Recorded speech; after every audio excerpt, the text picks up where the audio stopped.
Having been a professional baseball player, DIA, Navy, MBA, two-time startup founder, is there a common skill or lesson that's kind of transcended across those industries, professions, etc.? If a brigadier general called my office and they wanted me and he was in the Pentagon, I didn't care to go brief him. Give it to someone else, right, even though that's what looks good on your performance review. And then my mother hung up on the Naval Academy when they called too late on a Wednesday night. Really? Yeah. If you don't know something, ask someone who does. And it could be a measurement in engineering. It could be something in a culture you don't know, because that big textbook is going to be outdated soon. Yeah. And those formulas, no one's going to do by hand anymore.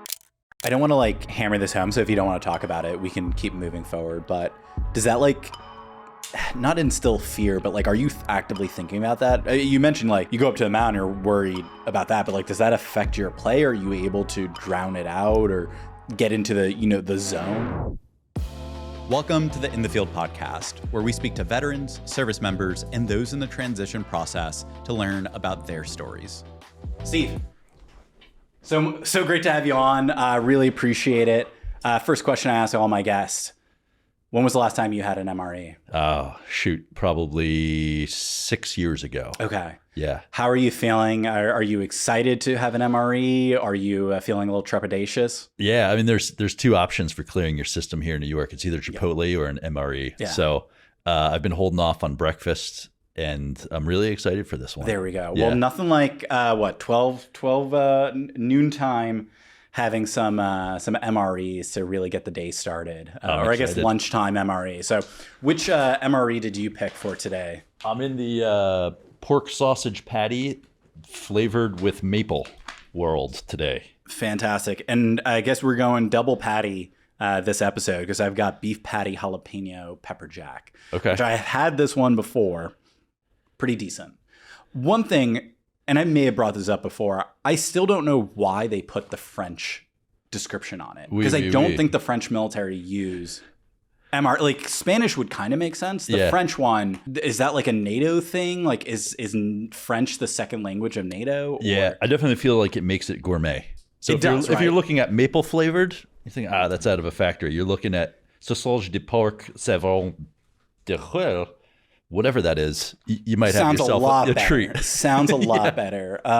It's, I think, scientifically proven that French sounds, you can make anything sound good in French. I noticed we both looked at the pepperoni pizza MRE and steered away from it. I'm curious as to why you didn't pick it. It's not great. I've tried it two different ways. Straight up cold. We can cut to that episode with Jason Wilbur.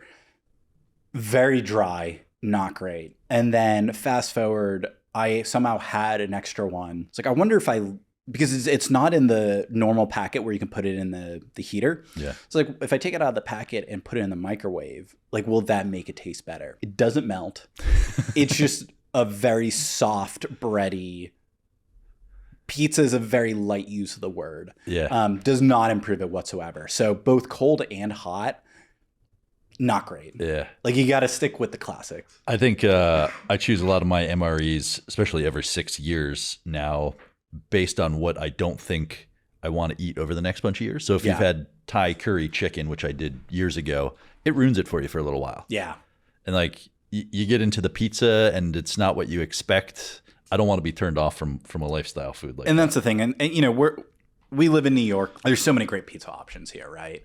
And so to bastardize the pizza in such a way while you're in the Mecca of pizza. Well, that could go to New Haven, Connecticut, but not a discussion for now.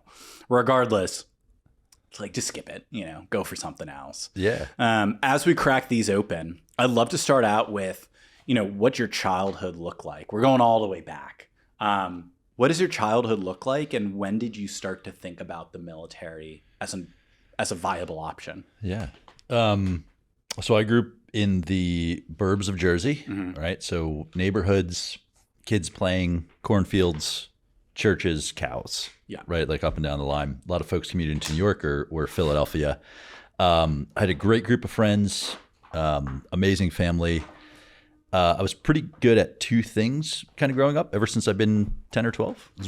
Academics, I kind of had, and the math and sciences especially. And then I love sports. And so I got into baseball really early, thanks to my father. And, most of my days were spent playing, getting homework done as quick as I could so I could play, or playing like organized sports. And I played the typical things that kids growing up in the burbs in Jersey would, everything besides hockey. But my arm moved really fast. So I played baseball throughout, 5 to wherever it took me in life, which was pretty awesome. So was baseball your favorite sport, or the one that you stuck with the most? At some point, it's a great question. So football is my favorite sport. Okay. To watch it, to play it. I wasn't that good at it. Okay. High school in a Group 3 school in Jersey is kind of like you're on not the team. a feeder it's just to the NFL. Right. Yeah. So those stories are rare, if existent. And at some point, I had to make a choice into doing what I was really good at and specializing. And it's a very clear path if you're a pitcher or a position player or something like that. So I started doing that. You asked a little bit about the military. I think so. I was born in '85, a year before Top Gun, right? And everybody, so we knew that period of time and how it was presented. My grandfather was in the Navy. Okay. And his brothers were in the Navy during a very interesting time, right? And they were actually in wars. I remember growing up going to family events, holiday parties, and my grandfather, who's passed away now for several years, he would get into what he was into and just tell you all about it. And so the key was, unless you want to hear from Poppy for 2 hours, don't talk about engineering. Yep. Don't talk about the Navy, and don't talk about aviation, because he was a pilot in the Navy, actually in his civilian career. So he was an ET, which is a rate that doesn't exist. I think it's electronic technician. Okay. He had an engineering degree, and he actually flew as a sales engineer as a civilian. So like little Cessnas and stuff. That's pretty cool. Okay. But when you say, hey, Poppy, like I heard you took a flight to Pennsylvania today. You'd be in it for 2 hours. Yeah. And all my other cousins would steer away from it. We don't want to hear about the Navy. I don't want to hear about engineering. I would go and purposely ask them about this. Right. As like a 10-year-old kid. Tell me everything you know about mechanical engineering. You were the one tossing the grenade. Like, I know exactly. I'm pulling the pin. The room would clear out, right? And it was easy because, I didn't know I was doing it intentionally, but we'd be playing a board game and I would just be into that. And I'd be asking about the difference between an instrument rating and private pilot's license. And so I started to learn all these things. When I got interested in math and science, I kind of saw my path, and I was just more interested in that than the normal group of friends. And so that's where I started to learn about the Navy, started to learn about some of the stories of his brothers and people that he served with. Yeah. And I just, from an early age, started idolizing it. Like, how amazing. When did he serve, if you remember? And what was it? So you said ET, but then what did he do in the Navy? So he was a petty officer, ET, electronic technician. So they're basically working on ships to get all the, I don't think it exists. I actually found out what an ET was by researching it, but I was on a ship down in Charleston, the aircraft carrier, and they had a plaque that said ET. And I was like, I've never heard of that rating in the modern Navy. But they were the ones who electronically hooked up all the instruments, right? Kind of supporting the people driving the ships. And so he did that, and he was in the reserves for years after. So as he was talking to me, he was still going on weekends for training and this kind of stuff. His brothers were out in the Pacific. One didn't make it, and this is this is 40 somethings. Yeah, just after World War II. Yeah. Right. So the very interesting time. And then he had always talked about the Naval Academy. And so like I idolized the Naval Academy, right? One of his brothers got into the Naval Academy, but it wasn't years later that I found out he actually never went to the Naval Academy. He had to take care of his family as like the eldest of a bunch of kids. And so I had just grown up thinking like, my grandfather's brother Donald went here, and this is the place to go, and everybody had this experience. And I saw him in uniform in pictures, and I was like, that's just amazing. And I was probably one of the only kids that took to that. Everybody else was out playing and doing what they needed to. But did you look at any of the other branches, or because of that influence, like the Navy was kind of always the thing that was like in your mind? I think it was the thing in my mind. I looked at the Army for a little bit. because I spent some time with the Department of the Army as a civilian, and we'll get to that at some point. But I ended up, my path to the military was a little bit non-traditional, if you will. So I was actually an intel officer with Defense Intelligence Agency. Okay. And I worked on teams within the military. And there was two things that I thought were amazing the Navy did really well. One, I worked with special operations, and so they had a great mission set, really high-speed folks, loved doing that. And then two, there was two intel officers on my team that were in the military, 03 lieutenants, and they were brilliant. Yeah. And I didn't even know it was because of the training or because the Navy was good at it. But those two members are just, like, cool. I'd like to be in their shoes because I respect what they do. You said 03 lieutenants. This is my biggest gripe with the Navy. It's captain. Yeah. I don't know why you guys suddenly switched up the old. If anyone can comment as to why do you know why the Navy suddenly changed up? I always go back to the movies where they were always talking about lieutenants and what's the other? Coast Guard is the only other one that does it that way. Maybe, yeah. So they're captains in 06.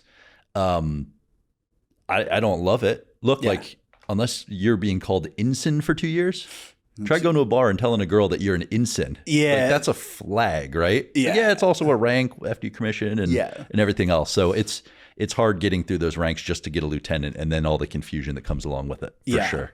I don't know if we need to, do some policy change or whatever, but I'm going to take that stand now that we need to put in some sort of new policy to change all the ranks so they're all the same across all. I'd love that. Yeah. Like somebody's going to be like, how dare you say that the gunnery sergeant is the right? Like, yeah. And then I got my friends in the Army and Marines that are captain or retired at captain, right? And so they're all that. And to my Navy friends, that it gets a little confusing at times, right? Like, captain, they should be in the Pentagon walking around and this is a massive digression, but I actually did watch a video as to like why in the Army, at least, it's be my little general. So brigadier general, be my major general, lieutenant general, and then general. That and then it's like, why is it? And then why is it major general? Even though major's higher than lieutenant, but then lieutenant is higher. Yep. And I guess there is some reason for it because it used to be a longer word. And then they like shortened it, but by the time they shortened it, they're like, whatever. It's like, because it's not actually major general. It used to be like major lieutenant something general or whatever. Yep. And they just kept it as is, as things evolved. Yeah. When you get into, right, like in the Navy, the 04, 05 lieutenant commander. Yeah. But you don't go to a lieutenant commander you're familiar with and say lieutenant commander. Yeah. Right. You can do it in writing, but they're commander. And so it gets confusing to a lot of folks. Yeah. If my wife asks me who I just spoke to and I say commander this or that, she actually doesn't know where to place them. And there's a big difference between lieutenant commander in terms of number of people that make it there. Yep. It's an interesting thing. And as you know, in the military, there's always a reason for something. Yeah. Doesn't mean it's a good reason. Doesn't mean it's like a thought through reason. There's a reason that it exists the way it does. Yeah.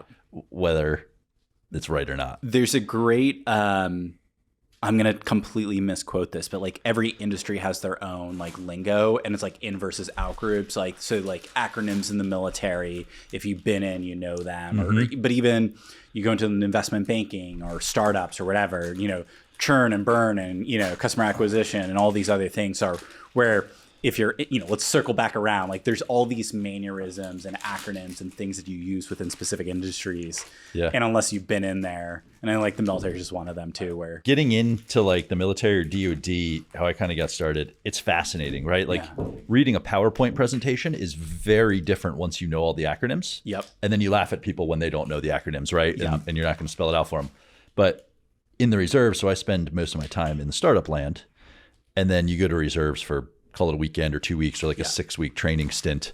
It takes some time to readjust. And then I love the acronym world, but when I come home, it takes another 3 or 4 days before I stop saying things in my household. Yeah. Like my wife asked me to do something with our car insurance, progressive car insurance. Mm-hmm. And I said, I'll have it done NLT COB, no later than close of business. Yeah. She's like, what the hell are you talking about? And it goes into questions about, when is close of business? Well, obviously 5 p.m. Eastern where we're sitting. And why couldn't you say that? Because I just got trained the other way. Yeah. So like, I try to specifically avoid now, like regardless, like even in the startup world, I'll try to always use common speak. Because sometimes I just don't know who I'm talking to. I mean, if it's somebody I absolutely know, will know that they, get it. Otherwise, I try to keep it very vanilla. Just because for me, I'm like, I just don't want to go into the explanation. So I'll rather just say it this way. So you get into baseball, academically doing well, interested in the Navy. You go to college, though. How are you figuring out which college you want to go to? You brought up the Naval Academy.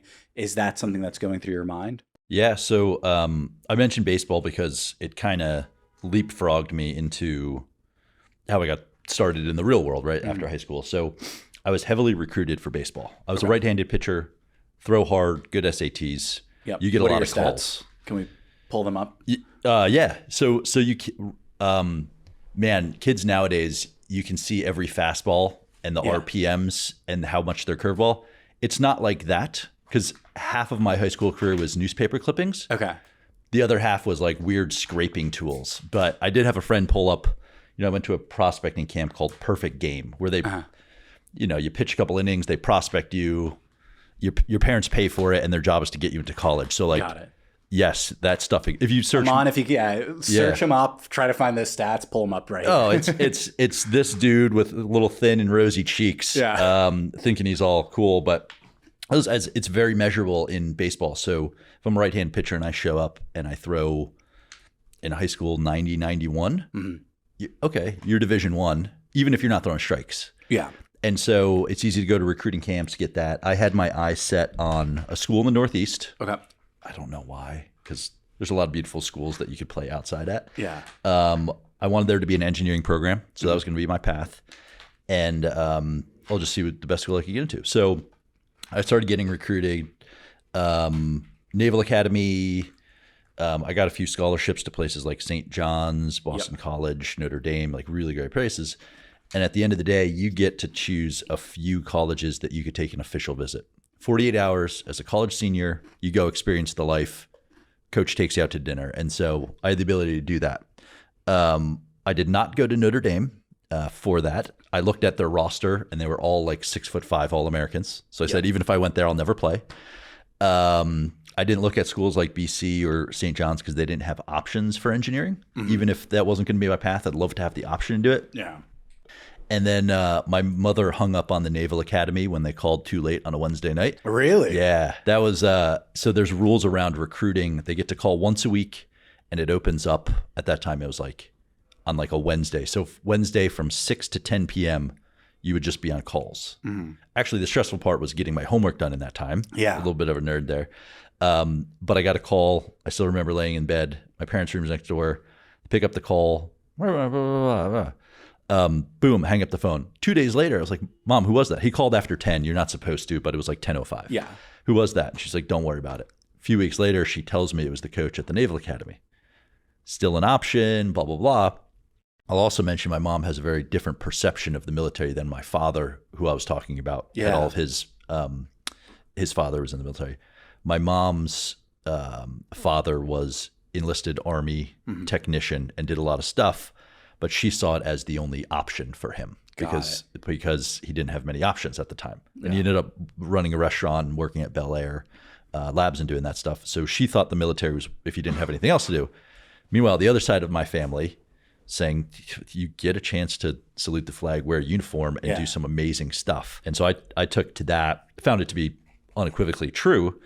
But so that's the story of hanging up in the Naval Academy. And I really never called back. At that time, I was getting recruited by some Ivy League schools I thought were interesting. I took a couple official visits, and I ultimately made my choice between Yale and Columbia. The joke is thanks to the pizza. So the New Haven pizza in Connecticut. That's a good old callback. I'm glad I made the pizza reference earlier. I find ways to go out of my way to get pizza up there. But you go on these trips, and I was a pretty high recruit, like when it comes to pitchers out of Jersey. And so coaches take you out to dinner. Usually it's like one casual dinner and then like a steak dinner Friday and Saturday night. And then Sunday they do the hard sell in the office. Yeah. Will you sign here?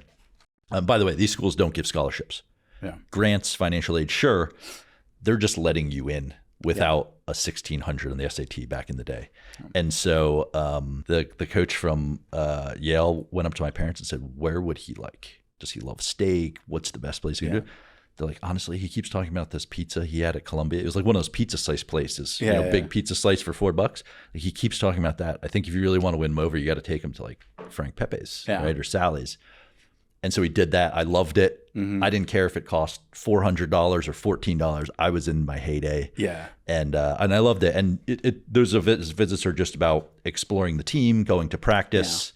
I was wowed by all of it. I had a great host from New Jersey who ended up going into the Army as a Green Beret after school.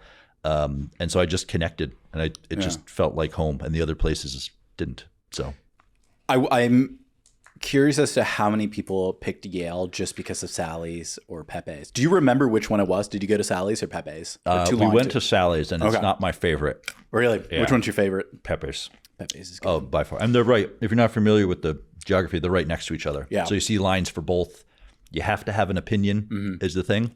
They're both delicious. They're both world class, but it's a different style. I think because Pepes was the first New Haven pizza I had, like something about that being the first makes me gravitate towards that. I don't know if this is a hot take. The white clam pizza. Oh yeah, gotta get it. It's so good. Yeah. And even I had done the Warrior Scholar Project through Yale. The cafeteria pizza that they do at Yale is no shit, like not on par, but a good substitute. If you don't want to go to Pepes or Sally's, cafeteria, like Yale cafeteria pizza, incredible. Yep. So there's my brother went to UConn, big school, big program, big cafeteria, everything an 18-year-old wants: Taco Bell, Pizza Hut. And he bragged about it for 1 week, and then after that, that was it. There's benefits going to a smaller school. Yale's 6,000 undergrad, so not tiny, but 4 times the size of my high school with grad campus. On board, it's about 10, 11,000. The food is delicious. Yeah. I still, to this day, when I go back to New Haven, I'll find a way into a cafeteria. Yeah. I'll sit down, and back in the day, you had no cell phones or anything else. So like that was the place you connected. And if you're on the baseball team and avoiding class, that's the place you stayed and didn't go to class. So now, did you go to the oldest, I'm assuming you did, the oldest hamburger spot in New Haven? Louis' Lunch. Thoughts on that? And then which secret society were you in? Cool. Because apparently every single Yale student is in some sort of secret society. Louis' Lunch is awesome. They're known for creating, the New Haven claims the hamburger they invented and Frisbee. So like I don't know if any of them are true, but Louis' Lunch is there. We won't fact check. Don't fact check it. We'll just say it is. Yeah. Look, it's a delicious hamburger. They give you 2 pieces of white bread off a toaster. I've had it once. I think it was late night. It's right in a bar strip. Yeah. What I love more is across the street, they have more delicious pizza. White clam is good. At Bar Pizza, they have, it's just called Bar, but they have pizza. They have garlic mashed potato pizza out of this world. Incredible. Really? That was like the go-to because it's closer to campus. Yeah. Also mentioned that Yale has like a big culture around secret societies. Yep. Fraternities, sororities are not huge. It's an urban, right? It's an urban academic setting. Societies are huge. So yeah, like 80% of seniors are in one. Some of them just come up out of nowhere. Spaghetti and meatballs is a big one. My friends had a lot of good times at. I was in a secret society. It was a landed. There's 6 that are landed. They're well-funded. They have tombs. It goes through tap lines. Captain of the baseball team, captain of this, captain of that. And so I was in what was more of the open one called Manuscript. Okay. We promote it. If you watch the old movies or you followed like Bush Senior, the way that you get into some of these societies is through those tap lines. And he was the captain of the baseball team, Papa, after he was a naval aviator. In 93, the baseball team lost our tap line. And so I went to Manuscript, which was awesome. A couple other baseball players were at different landed societies. And look, it's just a huge culture around it. Like you don't want to be left out. So you're in this. There's also times when societies are so serious, you're doing bios and like academic dinners for hours where I'd come home at 3 a.m. My roommates would be like, look what you're doing to yourself. And then I'd get up and go to the weight room at 7 a.m. with everybody else. So it wasn't designed for the student athlete, but love it. A lot of my good friends are there and just amazing experience. One of the reasons I went to Yale was because I thought I was going to be in Skull and Bones before I thought they lost the tap. Yeah. For reference for anybody who doesn't know this backstory. So Bush Jr., was Skull and Bones. It was like a big thing. Like it's like the allure of Yale is the Skull and Bones Society. I think they have like a dedicated building. Like when you go on tours, people will point it out. So you did not get tapped for Skull and Bones. I certainly did not. I waited around for it. Yeah. You know, the interesting part, you grow up in the suburbs, you kind of have your 30 best friends called the baseball team assigned to you. I was a mechanical engineer. It's another 30 best friends assigned to you. A society was the first time that someone sat me down, and the whole idea is that it's diverse. Yep. So you'll sit back to next to the best historian, and then captain of the crew team and the editor of the newspaper on campus, and someone that speaks 6 languages and work for NATO. Like, it is wild. Yeah. And so like I say that it was exhausting and it's not designed for student athletes. Without drinking wine and getting to know those folks, I wouldn't have the appreciation. So like my college experience actually came down to like, holy crap, people are amazing. This is where you learn everything. Yeah. If you want no pressure, this chocolate cookie, legitimately very good if you want to try it. What do you have right there? These are spiced almonds of some sort, smoked almonds. Those are good. I like those a lot. Yeah. Exactly like they should, which is what we're looking for. Exactly. Mind if I actually snag some? Yeah. Because these are basically just like Planters or whatever the brand is. You bring up a good point where a lot of, I think this... Starting with dessert's always a good idea for MRE. The soft learnings I got from Stanford, or like some of my best experiences, were like joining the polo club, meeting people there who had done like incredible things in life and, you know, were well connected and done cool things. Likewise with like K-Sig, like I joined a fraternity, which was probably the worst K-Sig member in history. Like I did the rush. And then afterwards I was like, I'm good. You know, like I don't have the energy to go partying especially at 25 as an older student. But like some of those people I still connect with. Actually, I just chatted with one for like an hour and a half yesterday who's also in the city and like doing startup. So I think they're great opportunities to just meet people from like completely different walks of life where like you don't get that as much in the like classroom environment. You don't. I'll tie it into the military stuff a little later, but I think there's a quote. It's a JFK quote where if I don't like someone enough yet, I haven't gotten to know them, because everybody's got their story. You need to know so. But a few things came together, and societies are big on bios. So basically you're sitting up there and talking about yourself, and they do last 7-8 hours on a Sunday night. Wow. So it's documented for Skull and Bones in a lot of the movies that came out. But it's a tradition that everyone does. And I remember complaining, like, as much as I love this person, I don't need to hear it for 8 hours. What do I miss nowadays that we don't do bios and I don't get as deep with people that I want to know? I wish I could just sit there and listen to this person talk for 8 hours. Yeah. And I went up, you know, we're in the middle of the season. I have my bio coming up. I don't want to be there. And so I went up with 5 pictures of things I want to do, 5 places I want to go, and 5 of my best friends, right? And like, that was my whole presentation. It went 8 hours because people were interested in asking questions, and it was designed to go like 20 minutes so I could go to bed. Yeah.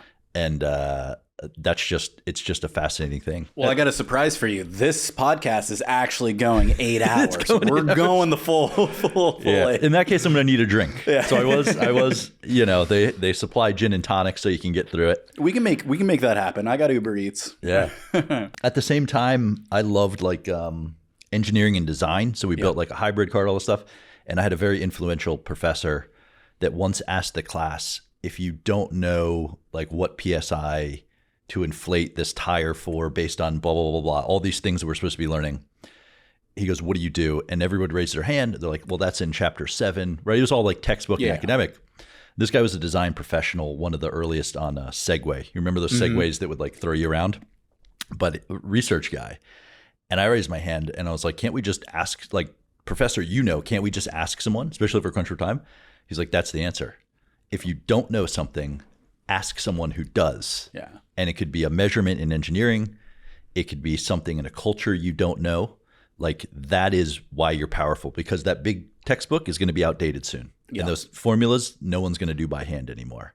And so that was kind of interesting. It was one of my, not biggest complaints, that's an exaggeration. Something I noticed at Stanford was a lot of people are really good at quoting professors or quoting textbooks, where like most of the time in life, you're not really, like, that's not how you learn new information. Like most of the time it's like, oh, so-and-so told me this and it's been working because they are an expert within this field. And I was always a little, not upset, but I would get a little frustrated where, my roommate, he'd be talking about, something he learned in class, and he'd be like, oh, my professor said, or like, we learned this. I'm like, cool, but like, what do you think? Or like, what's the real world implication of that, rather than being able to quote the thing from the textbook? Yep. That's how Goodwill Hunting, right? Yeah. Harvard students get a bad rap for quoting things from grad school. The whole academic system, I believe, is there to get you to a certain point, help you think more logically if you're on the technical side, and then more about the world. But applying that stuff is actually the only thing that matters. Yeah. And it's not in the textbook. So if you're applying every day, you're learning faster using your brain. When you were at Yale, you mentioned the Defense Innovation Network, Defense Intelligence Agency. Intelligence Agency. Yep. This is maybe a mischaracterization. Not too many people go defense, military out of the Ivy Leagues. Like government, yes, 100%. Lawyers, yes, 100%. Was there any, if not reconciliation, pushback, or like how are you formulating what you wanted to do afterwards, given that like Yale tends to lean one way or the other, or like be a feeder into lawyers, other things outside of defense? So to make it very concrete, at that time, the military could not recruit on campus. You would not see a little booth with a Marine behind it trying to recruit people. Just wasn't allowed. There's an ROTC, so I knew one guy in the Air Force ROTC. He had to bus up to Storrs, Connecticut, where UConn is, to join them. It was not promoted on campus. CIA is just not promoted in general, but like you kind of get a sense, and where you learn that stuff is the background of professors. So I took a class, complete gut class, like you do it just to get a good grade, called Strat Tech War, Strategy, Technology, and War. And he was former CIA and this, that, and the other thing. And so you kind of start to learn about that, start to formulate your own opinions, and then it's what other people are doing. So I was surrounded by a group that started looking at that as like a serious profession. Right. And I didn't know what DIA was. If you're not familiar, it's an agency that combined the military forces into one intelligence agency, something very similar to CIA. The difference is DIA reports to the DOD, CIA reports to the POTUS, the president, right? So it's got a little political leaning, but essentially they're the same org charged with the same thing. And so I didn't know anything about that.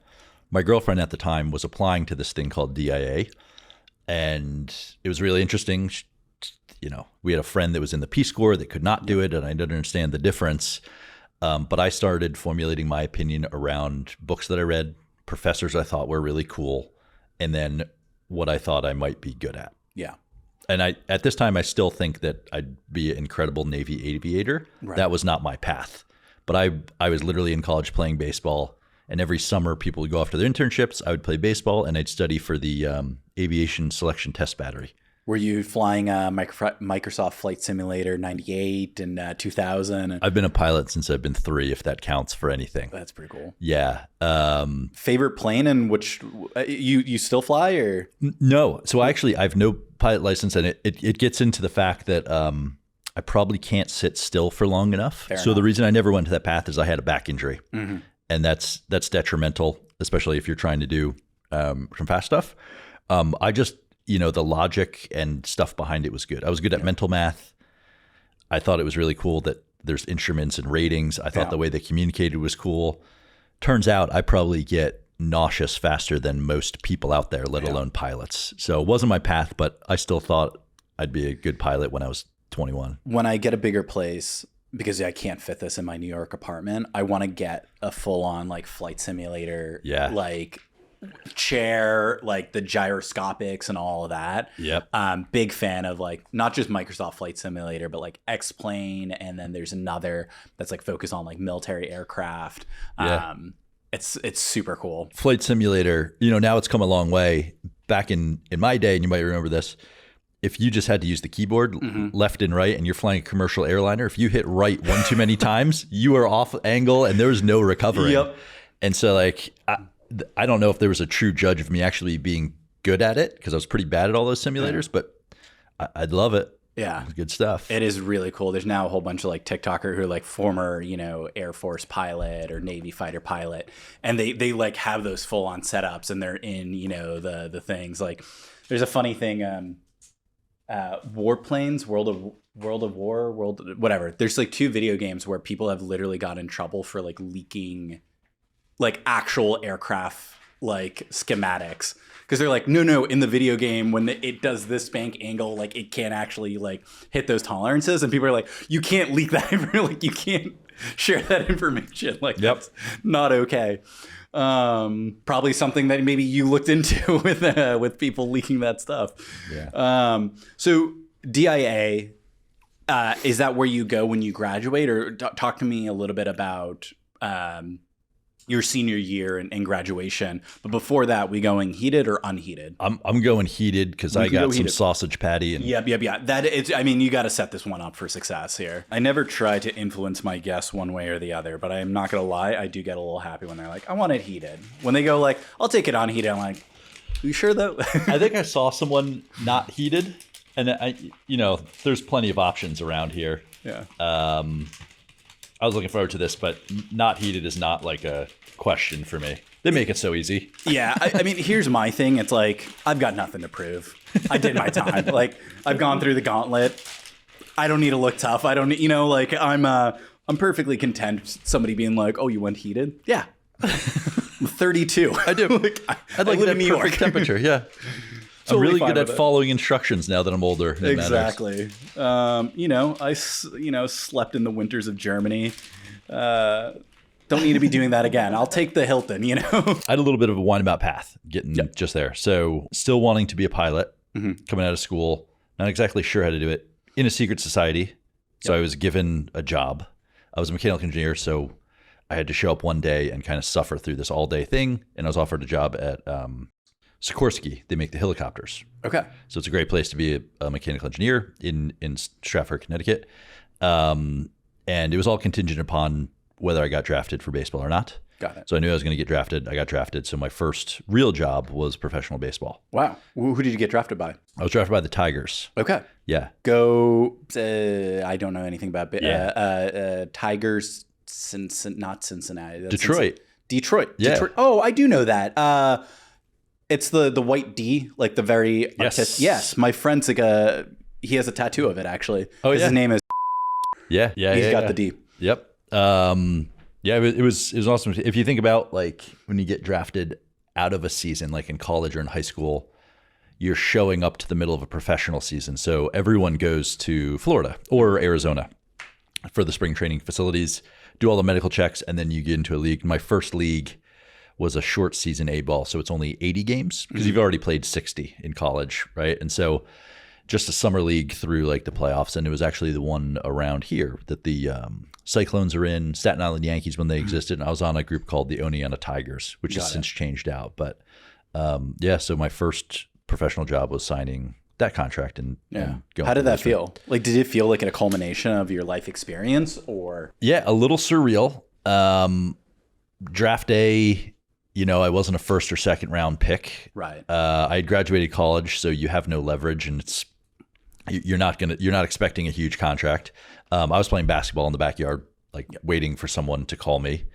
And I talked to just about every team except for the Tigers and a few others. Mm-hmm. And they were the ones that called and, you're on a flight the next day with everybody else who's very excited. So I made a lot of good friends there. How many people from Yale get drafted? Good question. Average, maybe 1 or 2 a year. I was going to say, it doesn't seem like a big feeder. Yeah. Again, scouts are really good. And so you could go to a lot of places and get drafted if you're good. So you one of the ideas of going to Yale and not University of Southern California, if you want to play professional baseball, it's like, if you're good enough, they'll find you. And so that worked for me. Again, as a pitcher, I was a closing pitcher throwing low to mid 90s. Right. So it was kind of clear at that point. There was 2 other people drafted. One of my best friends out of a senior year, and then my catcher as a junior went 6th round. And he was an All-American. So that's a little bit of an anomaly, but we've had some successes every decade or so. We get someone in the league for a while, and my catcher, Ryan Lavarnway, just retired 2 years ago. So he played until he was 36 on 8 major league teams. Wow. So the second best baseball player to have been drafted out of Yale. That's right. Obviously being number 1, right? That's right. Yeah. But yeah, it was a good experience. And look, there's a lot of pitchers and a lot of folks that show up. And I think the probability of going to the majors is like 1 out of 7. Yeah. And as I learned through my career, a lot of it has to do with consistency, not getting injured, right? So I have a lot of good friends that were on their way and they got a freak injury or some part of their body wasn't holding up. And the folks that make it and last a long time are just freaks. They have the right ligaments in the right spots. And it's kind of like the military. It's like a lot of people just, even if they want 20-year careers, sometimes their knees give out, backs give out, they fall off an obstacle course. And, it's like that's the end of the line. That's it. So I had a good friend, a mentor of mine. He was actually out of an Ivy League school. So I played against him at one point, and he was in AA as a catcher. Incredible season. And, had a freak accident where someone slid into him, broke his hand, and that was it as a catcher. I've also had friends that, pitched 3 innings, struck out 6 or 7 guys, and then got cut the next day. Yeah. And so that matters. You mentioned some back issues. Was that happening while you were in college, or is that a down the line thing? Yeah. So I was a really good prospect going into my junior year. I played in a summer league. I had tryouts at a lot of major league stadiums, like projected 2nd through 5th round kind of thing. Enough to leave. For baseball, you can leave after your junior year and not complete your senior. So I thought I was on that path. I got injured towards the end of that summer, and I had a horrible junior year. My ERA was 6.48. When a pitcher can quote their ERA, it's either really good or really bad. Yeah. So I can quote my really good ERA. Junior year was 6.48, and I was supposed to be really good. I herniated a disc, and I was just pushing it too hard. Didn't realize it. I was 19, 20 at this time. And so blew out the disc, took a lot of cortisone shots to get back into it. And as a pitcher, you're relying on rotation. And so if you can't rely on your back, you're relying on your elbow or your shoulder. And so kind of the beginning of the end of me having as much fun as I wanted to in baseball came from having a back injury. So I had a really good ERA my senior year, but I was probably throwing 92 to 93, which is great, but it's nothing special. Before that, I was, mid 90s, which is a bit of a difference. Put on 2 miles an hour, you're in the top echelon. And so that kind of plagued me, but I was captain of the team. All my best friends were there. I'd never thought about what I would do if I left and didn't do senior year, but I didn't have to. And I got drafted and everything worked out. So how does that carry through into your professional career? Like, did it just improve over time, or was it just something that you're battling your career? With my back for baseball? Yeah. You kind of had 2 options. So you fill out this form when teams are looking to draft you. Hey, Steve, I saw you a really good inning. Fill out this form. It's a piece of paperwork, right? It says Cincinnati Reds on it, and you fill it out. They ask like 2 questions about your health. And one of those questions is, have you ever felt pain down your leg? For pitchers and position players. Yeah. Because a lower back injury is really, really, really tough to recover from. Now, when you're 19, it has a chance to recover better, but you're still playing in the season. You're relying a lot on your body, and there's PT you can do, but there's nothing natural about throwing with one side of your body and twisting thousands of times a year. So you kind of had 2 options at one point. You can get surgery and hope that it all goes away, or you manage it. You put in the inserts, you do the extra stretches, you stay as strong as you can. And what happened to me is every time I went into a season, I would have an elbow injury. And I knew it was because of my back and I had to rely on it. As soon as you have an elbow injury, it's 6 weeks riding around on a bus, living in motels without being able to play. And that would happen maybe 2 to 3 times a year, to the point where you're on the mound hoping that you don't sprain your elbow when your job is to strike out the hitter, right? Or get the hitter out. And so,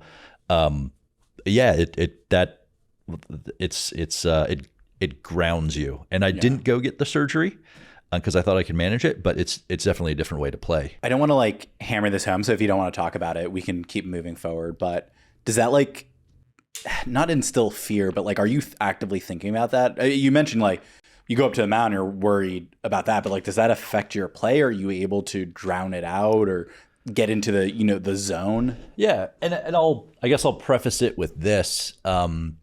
There's a lot of folks that play at a really high level that have things that plague them, right? Yeah.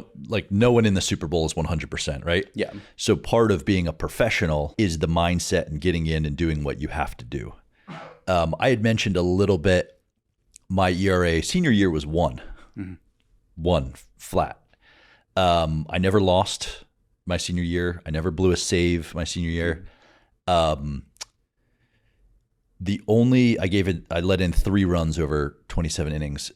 I only gave up those runs because I sprained my elbow in a game, and I continued to pitch because I thought it was the best shot for us to get to the Ivy League championship. Mm-hmm.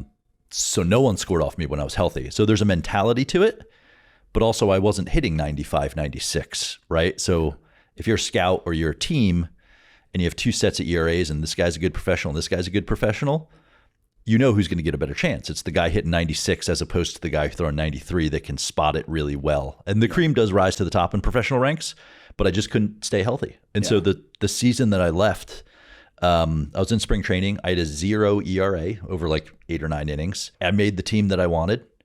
And in the last inning, I heard a little pop in my elbow, and I don't need an MRI to tell me what that is. Yeah. I was just sick. I was done with it. I didn't even tell the coaches. I just kind of walked off the field. Yeah. They said, congratulations. It's like, here we go again. And so at that point, when you're getting paid to play a game that's supposed to be fun, you're watching your friends do all these things. My girlfriend at that time was in DIA. She was actually in Iraq chasing down WMDs. This is 2010. Yeah. Right? So like there's a lot of interesting stuff going on in the world. And not only can I not do my profession because I'm injured, I have to ride a bus, eat Taco Bell. Yeah.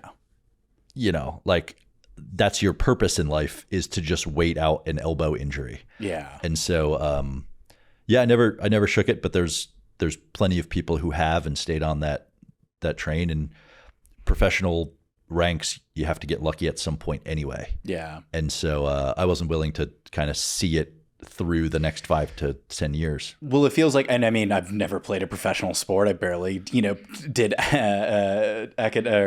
sports in middle school and high school. But like at a certain point, it was like when I was in the Army, I was like, am I willing to just let my body go to shambles? I think you see that a lot in sports too, where it's like, I mean, Tiger Woods, I think he had a knee or shoulder injury that just like would never recover. You have Gronk, who was like constantly injured, and so on and so forth. And it's just like, I don't know. I like want to be able to pick up my kids when I'm older, and like I don't know if this is necessary. At least for me with the Army, it was like, do I want to do something that's going to take this big of a toll? Big a toll. And I've had a lot of friends get out of the military, Army or Marines, from going through that line that it just gets tough and it wears you down. I never thought about it like that. So I have constant sciatica. If I put my hand on my steering wheel and the AC's blowing on my elbow, it'll go numb. Yep. It doesn't affect my day-to-day, right? It's kind of like a badge of honor in that way. What ultimately pushed me into wanting to figure out what I want to do with my life, have you ever heard of the Mitchell Report 2008? It's a big report that came out for who's using steroids. Sounds kind of familiar. So like a list of MLB players using steroids came out on this list. Was that the whole A-Rod? And I don't want to A-Rod was on it. Yep. Yeah. Yep. And so I faced A-Rod when he was in Florida rehabbing a labrum issue. And he's a really good example. I don't know him personally. I faced him in one spring training game, but he swings so hard. He's a great professional. The difference between me and him was he got lucky and he's a lot more talented. But there are people that are willing to do that. Yeah. And I wasn't. And I never even considered it. But usually at the lower ranks, like where I spent most of my time, you could have half to 2/3 of the team on steroids or HGH, especially if they're coming from places like Venezuela or Dominican Republic, because that may be their only option. Otherwise, they go back to their pig farm, right? Yeah. And so like if you want to be in America and you want a chance, that's going to be it. And so you see a lot of those folks drop off from injuries. That was something I considered. And so it wasn't so much the mentality of this hurts or I have to do some extra work to keep it together. it was like, if the game is that person takes a certain steroid and can throw harder, and I'm not willing to do that, then I'm just going to be slower than that person the whole time. There's no amount of work that can catch up to that. And so maybe this is not where I'm going to thrive under my mentality. Yeah. What was that transition then from the professional league to the next thing? Cool. So I never left that idea of joining the Navy. In fact, I played against the Albany Alley Cats, which is a nationals team, my first year. And I invited a Navy recruiter to the stands. I became good friends with him, Lieutenant Belinsky. Shout out. I think we're still LinkedIn friends. Instagram handle here. And I wanted to go into aviation. Pilot, NFO, I didn't care. I took the aviation selection test battery, crushed it. And I was more worried about him being in the stands than, like all the other folks. And so what ended up happening is having a herniated disc or history of a herniated disc precludes you from being in aviation. Right. If you think about the ejection handle, I can't sit straight for 8 hours. So that is a thing. So I actually left spring training in the hopes that I could get a waiver to go into this. A little bit of naivete. Yeah. But I was inviting Lieutenant Belinsky to watch me play because I was throwing 93, 94 miles an hour. And I actually wrote a letter to the Navy after being temporarily disqualified that said, I will outwork, out squat, out whatever you want physically, every pilot in the Navy if you give me an opportunity. I'm a professional athlete. Really cocky thing to say. Yeah. Last ditch option. And then I left spring training, wanted to figure out something else.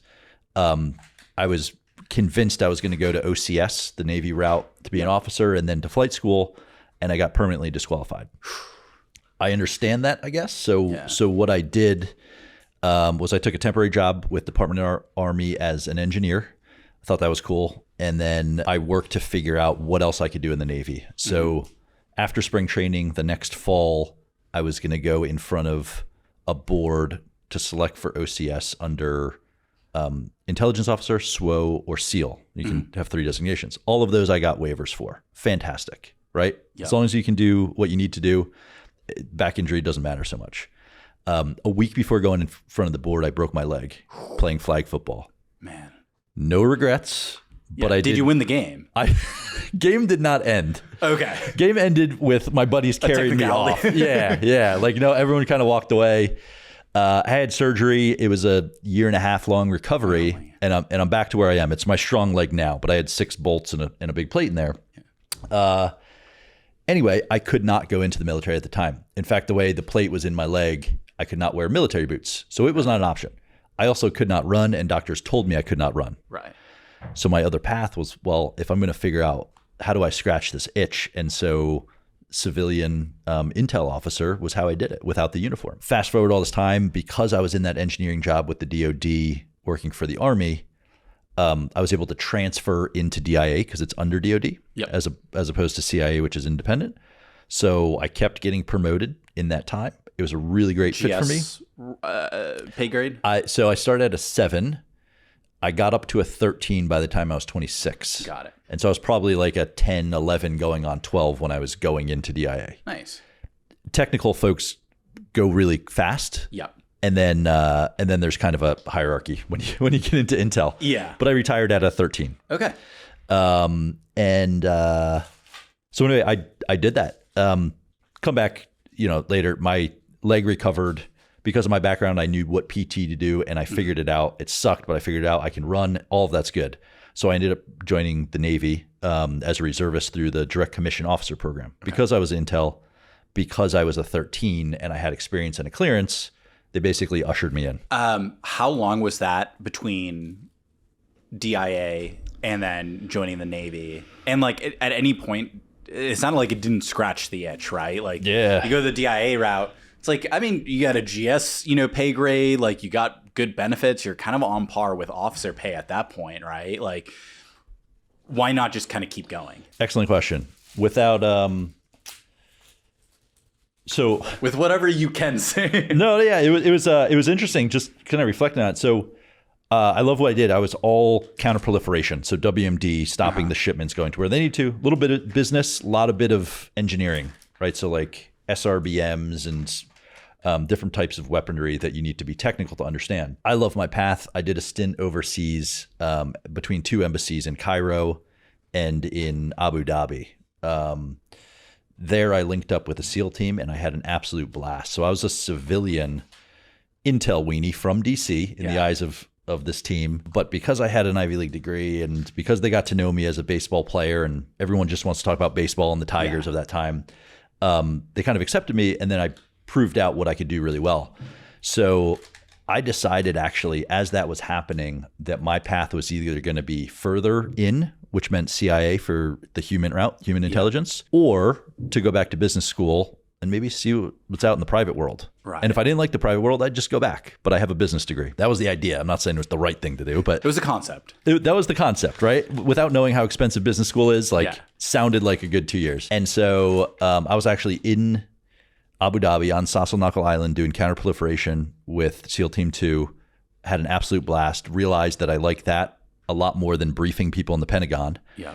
And so I got into business school and I got into CIA and I decided to go to business school.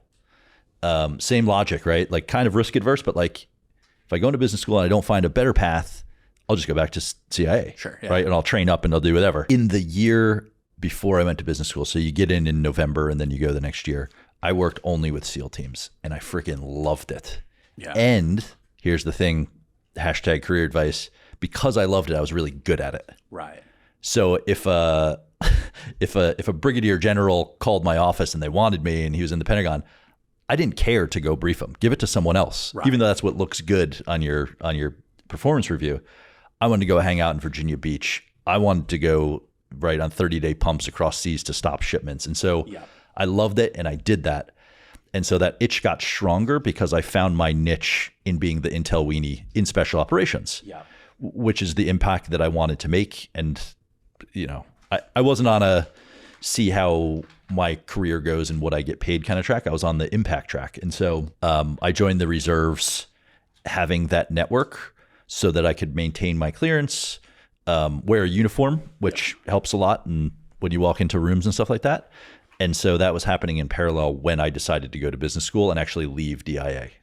And I left 2 weeks after Snowden came out. So it was a wild thing. Just like as the fire starts to happen, you're just like, oh, I'm out. Yeah. What I heard from that is to get it good with the SEALs, or if you want to go intel route, first become a professional baseball player or sports player so that you can really, bond with those individuals. That's exactly right. And it's a route that anybody can take. But I would love to hear your time in your MBA, right? Because that's got to be a shift going from like Cairo and Abu Dhabi and, briefing SEAL teams across the world to like sitting in a classroom learning about discounted cash flows or, whatever the topic is for the day. I think my superpower, and maybe one of the strength that I point to all the time, superpower or just is I like to learn and I do it really fast. So I don't know everything in the book, but I'm innately curious and will learn it faster than most people. The example I give is my brother's incredibly smart, but he's street smart. He has everything he needs to know. If we started playing like a game today, like a video game, he would crush me. After 2 weeks, I pick it up so fast, I will crush him and he'll never come back. It's like it's a joke that way. So when it comes down to it, business school, 2 year full-time, I knew I needed a transition out of what I was doing into something that made a little sense so I can explore. One of the reasons I went to Columbia was because it's in New York. Yep. You have financial also call district. Back to Yale and Columbia. So now, because you got both for undergrad, it was Yale versus Columbia. Yes. Now, did you do Yale MBA? Did you look at Yale MBA as well? I'm a guest lecturer at Yale for SOM. I was overseas and contacted my coach from Yale. And I said, I don't know if I'll get into any school. I need to be a graduate assistant for you. Can you help me get into SOM? And he would do whatever he could. It was the same coach, right? Even though years later. And I appreciate him for that. Columbia was the best spot for me. Mm-hmm. One, you have a little bit more money. You're like 29 years old. Yep. And so New York is a little more appetizing than when you're 18. Yep. I would have got lost here in undergrad. So things happen for a reason. It's a melting pot. And I had some really good folks that knew what I wanted that helped me out. Yep. Back to my society days. like back to just people who would do whatever it took because they trusted me and they would get me in. So baseball got me into undergrad. My network relationships and everything else got me into Columbia. Test scores aside, like that stuff was cool. I just love learning. So like learning from people. I was in the Intel side. I was building relationships. I was getting more into learning from my network than I was like reading cables or doing some of the stuff they train you to do. And so what is that you're about to eat? Oh, this is I'm assuming, I don't know why they do tortillas for the beef patty, but got a little mayonnaise, a little bit of the beef patty, cheese spread, bacon cheese spread, and barbecue sauce. Awesome. Because if they took a picture of what it's supposed to look like, it would be that. Exactly. Right? I'm assuming this is how you're supposed to do it. Yeah. Like technically, otherwise I would have just like chopped it up and whatnot. But and you've got the maple sausage, right? I got the maple sausage, and you got maple syrup too, which I'm never sure if you're supposed to use the syrup for the patty or for the muffin or for both. Yep. It might be like a more of a cereal situation because obviously you're not given a structured plate. So whether you eat it like a candy bar or I'm going to try with a fork. We'll see what happens. But yeah, so business school, I took to it right away. I loved it. And it was mostly because of the people. Again, diverse people from all over the world. Of course, I had an interesting story to tell, but I didn't think it was interesting compared to other people's stories. And I love learning. So I didn't know what a discounted cash flow was. I didn't know what profit was. I knew what an operational slush fund was. And I knew that I was going to get paid every 2 weeks. That was government work for me. As much as I love the intel, I was also frustrated by bureaucracy, not like a unique story there. So the idea was if I get an MBA, I can change the organization and go back to it in some way. That'd be awesome. They have strategy roles at all these firms and in intel groups. And so I thought my value might be more on like the strategic leadership side than the putting together the intel and being the SME, right? Subject matter expert on what I was doing. Sounds like it pays to be a nerd. And I mean that in the like nicest way possible. Like being like just so curious or so driven by learning something new that like as long as you're in that pursuit of knowledge, like it's going to lead you down some sort of path. Yeah. The brain is the most powerful thing that we have as humans. It's what sets us apart. And every day, your options are only limited by how much you know or how much you can soak up. So think about, I mean, it's just an amazing thing. I enjoyed my time. I learned again from people. Business school is structured to learn from others and their experiences. A lot of schools, including Columbia, don't have grades. So people that come from a baseball background can be dropped into a marketing class and still keep up, even if it's not their strength. And so I just thought it was a great way to explore what else I want to do with the rest of my life and explore what I might not want to do ever with the rest of my life. What happens after those 2 years? All right. Also, one bite score. How are you feeling about the MRE? One bite MRE score. This is soaked in something too. That maybe is a little mapley. I'd give it like a 6-7. That's good for the patty. Yeah. Because that historically, I think, was in the low 3s, if, maybe low 4s, mid 3s back in the day. So a 6, you said 6-7? 6? Yeah. I give most of the scores just because I can actually eat it out of the pack and I don't have to use my hands. And so like you're not usually in a clean environment when you're eating all this stuff. And so I like it. I'm going to finish it before we know it. This one's not bad at all, especially when you make the little like tortilla burger. Really good with the bacon cheese, which I got in this big discussion on which is better, jalapeno cheese or bacon cheese. I think both are good. I do like the bacon cheese. Yeah, both of them are bold. You can't go regular cheese spread. That's the worst of them all. But yeah, that's like a tradable item. You can get a lot for that. Exactly. Especially the way you package it up. Yeah, the MRE economy is just that's what we're not teaching in MBA classes. Like there needs to be a dedicated econ class on MRE tradability and like what that economy looks like. Yeah, what did you trade up for? And exactly. You got to maximize oodles. So then, what does that look like when it comes to like cheese spread, bacon cheese spread? Yeah. Whenever you can eat a sausage patty with a spoon, love it. So really going back, MBA, you graduate. Yeah. What's going through your mind? Yeah. So I tried to find my fit everywhere outside of what I ruled out, which is investment banking, not the culture, not where I want to be. So what does that leave? I don't know. I'm going to be a consultant. I decided I was going to work at McKinsey or Bain or whatever. Really great people. That didn't work out for me. There's some people who are like, I'm just going to keep doing startups for the rest of my life. I'm like, dude, if I get like a great exit where I can retire, I'm getting a sailboat. I'm getting a sailboat and sailing down to the Panama, spending some time in the Caribbean, crossing over, maybe, you know, get a private pilot's license where like, I don't know, I'm talking about a fancy plane, like a little, you know, 20-year-old Cessna that I can like fly around on the weekend. That's my dream. I had a co-founder that wanted to do that and I wanted to do this, and it wasn't until we got a term sheet to exit did we talk about it, which I don't advise, but he could not see any other thing besides doing the startup we were in or another startup. So he's like, I'm not exiting unless I have another idea. What are you going to do? I'm going to go spend a year on the beach in Normandy and drink margaritas. And if I get hit with something, I'll go for it. Otherwise, I'm good. Exactly. like, you know how many great places I was freaking doing this yesterday where I was like going on Airbnb. I'm like, I could stay a month in Barcelona in like a nice apartment. Eating tapas. Like, please, like, let me do that. Like, it's that founder's dilemma thing. Like, some people love that CEO title because you're in charge. And so if you're on a beach in Normandy or in Barcelona, you don't have power over a system. But like a lot of people, half the people are like that. I just don't get. I mean, like for me, it's like, don't get me wrong. Like I love working on myself. Like I do legitimately love the things that I'm doing. But also, like I'd love a pina colada on the beach of like the Caribbean too. Like it's pretty fun. And like people are like, I just can't sit still. I'm like, have you tried sitting on a beach with a pina colada? Like also, you don't have to sit still. Like go sailing. Go like learn scuba diving. Like you can do a whole bunch of activities that aren't. Anyways, coming back to where we left off. So. MBA, graduate, first job. So I had accepted a job in a general management leadership development program with IBM, where I spent my summer intern working with software developers, right? So married the technical background with everything else. Loved it, but also realized it's a huge organization. And it's maybe something I'd be trying to avoid given my last stint with the federal government, the largest organization.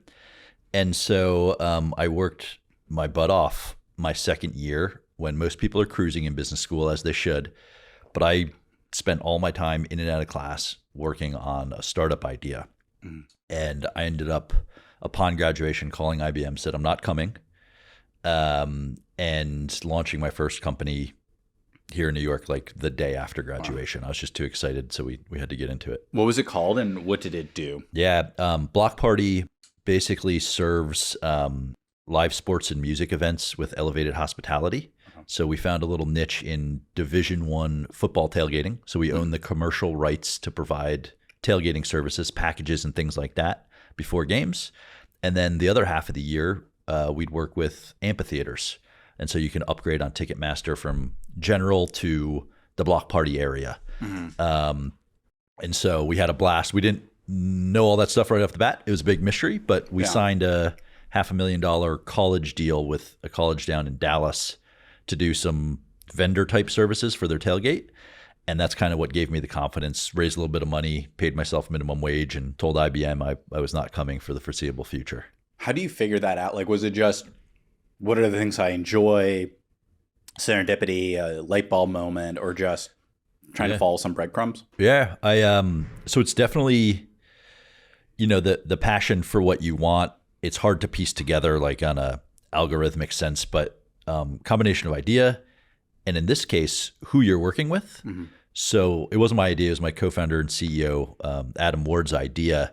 And when he brought it to me, just like, we're working on this. And we started working together and loved it. And as a mechanical engineer, I thought that the logistics behind how all the setup get done and these elaborate things, I thought was fascinating. And I wanted to get experience in startups and as a chief operating officer. I ended up doing all the fundraising and team building. Adam was incredibly good at the sales and distribution and unlocked a business model where we scaled through partnerships. So we would literally buy rights to college programs and then take over. And we got investment from Live Nation. So we're in all the amphitheaters we wanted to be in too. We got a lot of bit lucky. But after about 6 months, we kind of never looked back and we had no regrets about not going into the corporate world. How do you go then from there to now your current startup? I think about 5 years into Blockparty, I was ready, kind of looking for my next idea. We were kind of at a good point. I also thought I wanted to get back into software. So I'm not a great developer, but I happen to know the best developer. who's my co-founder and CTO now, and he was selling an econ company. And so I said, man, like if I could take all the lessons I learned from this startup and apply them to a new, fresh idea, let's do that. Now, at that time, there was a few things going on in our industry. We got a term sheet to exit in the mid 8 figures, thought it was great. By the time we signed it, COVID was coming around. And so being in the live event industry not great. Was not where you wanted to be. And we didn't know how it shaped up. But if we had a 7-year deal with a school like LSU, things were about to freeze over for 2 years. So it was actually a 9-year deal. You just couldn't do anything the first 2 years. And so if that deal went through, not saying I would have retired, but it was for 5-6 years of work, really good. At the same time, Blockparty may not be around. The agency that bought us would have lost, and it would not have been a good live event play. So real quick, the jump between your exit or not Live Blockparty to then OneRange. Yeah. So we got out. Live Nation scooped up the rest. You can go visit us in amphitheaters across North America. But we got out of the college business entirely. I mean, things froze over for a while. So at this time, COVID happens. Everybody's locked in. I started communicating with my now co-founder and CTO, Hutan Fanasalik, and started talking about the timing and wanting to work together. And we just had to find an idea, right? So we actually started by finding each other, knowing the space we wanted to get into, more the B2B enterprise type software thing. With my fundraising and PowerPoint skills, his development skills and leadership, like we're going to have to do something at scale. And so ran through a lot of ideas, prototyped, investors ready to go. But we wanted to figure out something we were passionate about. And COVID gave us the time to kind of figure out what we had passion for and what we didn't. So we came up with tons of ideas. Mm-hmm. We were going to solve the mail crisis. We were going to help people negotiate their first car via text message. Yep. Cool stuff on paper. Once you build a business plan or build a prototype, that wasn't for us. It was clear. So we sat down one day. We had some inspiration, i.e. a glass of Woodford Reserve. Not a sponsor, but if they want to be. Can be. And we said, what's the biggest issue that we saw in the corporate landscape? I had worked for the DoD. He had worked for Lockheed Martin. And we came up with an idea of, professional development isn't like it should be. So we love learning. Ended up discovering he had issues with tuition reimbursement through Lockheed Martin's administrative process. I had issues. I got a master's degree through the DoD. It wasn't something I was gearing to do, and there were some administrative issues. So we said, how can we help the most amount of people? Well, shoot, anyone we know is always taking courses, reading publications, going to conferences, consistently developing in their career. So why don't we work in the professional development world? Not graduate degrees or undergraduate degrees, but rather what everybody needs every single day of their life and companies are willing to pay for. So we built OneRange, which is a AI-powered intelligent upskilling marketplace that helps companies do that very, very efficiently for all of their employees at the individual level. After spending 5 years at Blockparty, getting punched in the face, I assume, repeatedly, and just dealing with the world that is startups, where did you find that energy to be I guess I'll do this again? I got a chip on my shoulder. Okay. Right? Because we did a really good job. We were running a multi-million-dollar business, probably 35 employees, 160 around the country.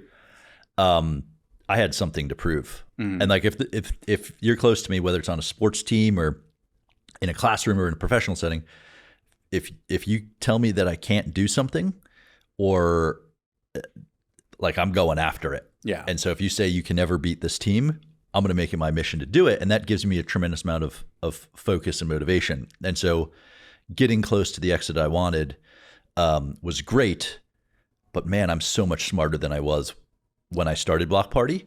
So let's do it again. Let's make sure we're with the right people to do this. And so I've never lost energy for any of that. What has the journey been so far, and what does the future look like? Great question. As I take a bite of muffin top. Exactly. So we started about 3 years ago.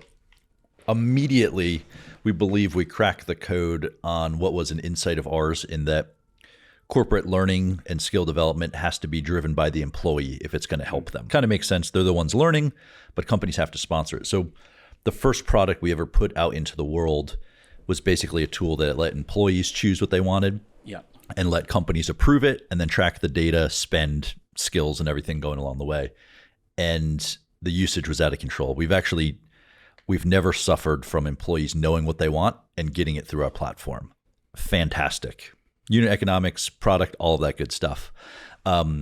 Working with companies of different sizes, we're learning a lot in the space. We've also learned there's a lot more problems than just what we saw in corporate learning. So business models that don't align with HR and employees, companies that are disconnected from what employees are looking for or want. And then there's trends of employees want different things at different times. So what are companies willing to pay for?